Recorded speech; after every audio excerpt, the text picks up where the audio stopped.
This is the Dalai Lama, Tibetan Buddhism's supreme spiritual leader, who has been urging his followers to help heal the world with their compassionate heart. But the Dalai Lama and thousands of his followers have been in exile since the failed Tibetan Uprising of 1959. The 88-year-old Buddhist leader says he has decades yet to live, but Tibetans who have followed him abroad are bracing for an inevitable future without him. Because China is all hell-bent on appointing their own Dalai Lama once he passes away, and then there might be eventually two Dalai Lamas, one appointed by the Central Tibetan administration, one by the Chinese government. So there's always going to be that uncertainty or fear of what might happen, and that's a lot of concern for a lot of Tibetan, especially younger generations. China had poured its troops into Tibet in 1950 and had bolstered its control over the territory. China says it peacefully liberated the rugged plateau and brought infrastructure and education. But exiled Tibetans like Goduk Palden say life was better in Tibet before China took over.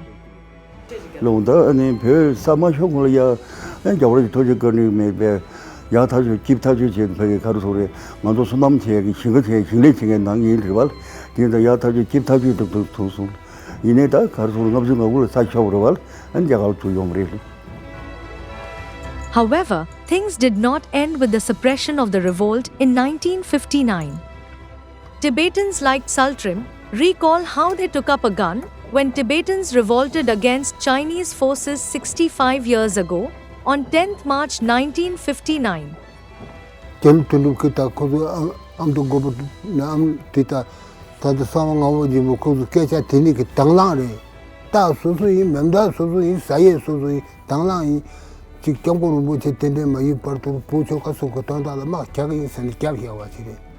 After the defeat of the revolt and his exile, like many others, Saltrim joined the Tibetan insurgents based in Nepal's mountainous kingdom of Mustan in 1960, which was trained and supplied with rifles and radios by the CIA.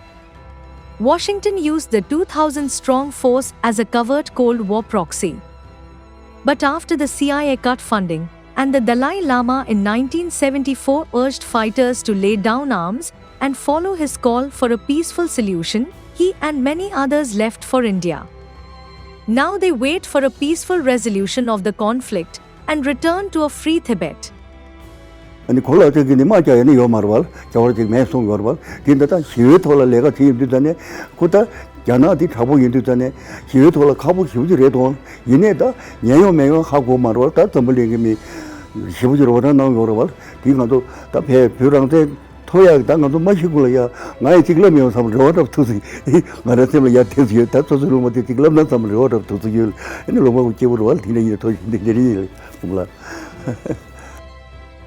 China has tightened its iron grip in Tibet using various restrictive measures. Activists say Tibetans' movements in their homeland are monitored and that many fear arrest or retaliation against relatives should they make it out. Zaring Dawa is among the few who have been lucky to escape from Tibet. Dawa said he had been detained without trial in 2015 for nearly a year after messaging an exile group to report passport restrictions for Tibetans. Fearing rearrest and a brutal beating and interrogation like before, Dawa left with his mother for India, posing as tourists.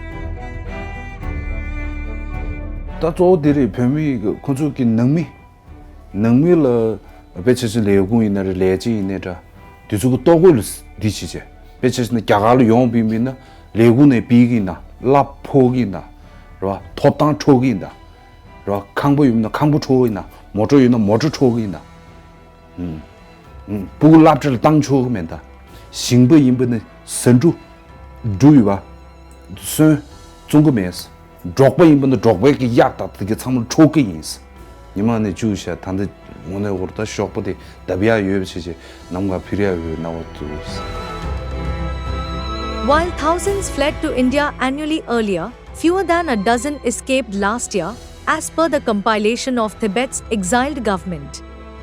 However, the exodus of Tibetans does not end here. Tens of thousands of Tibetans have left India since 2011, according to Indian government figures. We grew up stateless in India and we do not have a citizenship. A lot of us do not have a citizenship, and you never know what might happen when His Holiness the Dalai Lama passes away. So this sort of fear is being in the minds of a lot of Tibetan younger generation. So that's when we're seeing a lot of emigration of Tibetans to Europe, to North America, just for a secure future. As Tibetans move from one place to another, they take their culture and traditions with them.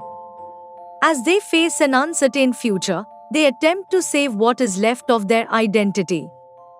From teaching centuries-old crafts to cataloging their language, exiled Tibetans guard the cultural identity of a homeland most have neither seen nor dared to visit, and where they say Beijing is eradicating their heritage. In Tibet, assimilation by force can happen because of the common Chinese. And in the West, natural assimilation can happen because it's too free. In India, the good thing is that the Tibetans and the Indians, while the Indians, they support the Tibetans a lot, but they keep the Tibetans as a distinct, the culture, distinct entity, that way. Some Tibetans are attempting to save their culture and lifestyle with the help of a social enterprise center that trains more than 300 men and women in painting, embroidery, weaving, and wood carving.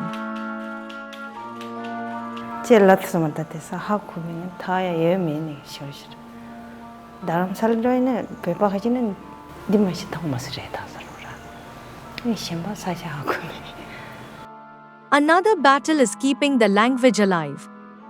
While Google Translate offers 133 languages, Tibetan is not among them. But Exiles in 2022 released their own 223-volume dictionary, available online. Once language is preserved, then everything falls in place. Because language is like the medium through which all these flow of the culture, philosophy, these things happen, and you can converse very easily, and where you can learn things in no time. You can easily learn things so fast. But it is easier said than done. Some of the younger Tibetans living in India say they struggle with mixed identity. Sometimes it's like, you're Indian, sometimes you feel like you're more Tibetan, sometimes you feel like, your way of thinking, your way of living is mostly like a Western culture. So it's like you have like a very mixed culture. When you're struggling with identity, sometimes then you really it really hits you hard that you are a Tibetan people who has the struggle that you have to keep, fighting for. Tibetan authorities say there are 130,000 Tibetan exiles, many in India and Nepal, but also more than 25 countries worldwide, which is just a fraction of the 7 million living under China's control. Tibet's Dharamshala-based government in exile says it is looking to keep the increasingly scattered community connected, including via online conferences, teaching younger generations about their history. Tibetans who are located outside the compact communities in India and Nepal, now they have moved to more than 25 different countries around the world. And wherever there's a sizable number of Tibetans, they have formed Tibetan associations. They voluntarily organize Tibetan classes over the weekends with cultural performances and all that. So this is how we are organized. And the administration oversees more than 60 Tibetan language schools in India and Nepal and supports nearly 300 monasteries and nunneries. Artists like Tashi Naima take a more modern approach with his bright cartoon-style canvases that nonetheless still reflect his people's heritage and political battles. He dreams of a free Tibet. I always believe that the Tibet will be free one day, and that's why I think we all are doing things that we do Otherwise, if I didn't have this belief in me, I wouldn't have done these kind of works. I would have just stopped it, you know. Inside Tibet, the chaos of China's 1966 to 1976 Cultural Revolution has left temples razed and monasteries reduced to ruins. The destruction has continued relentlessly in the decades that followed.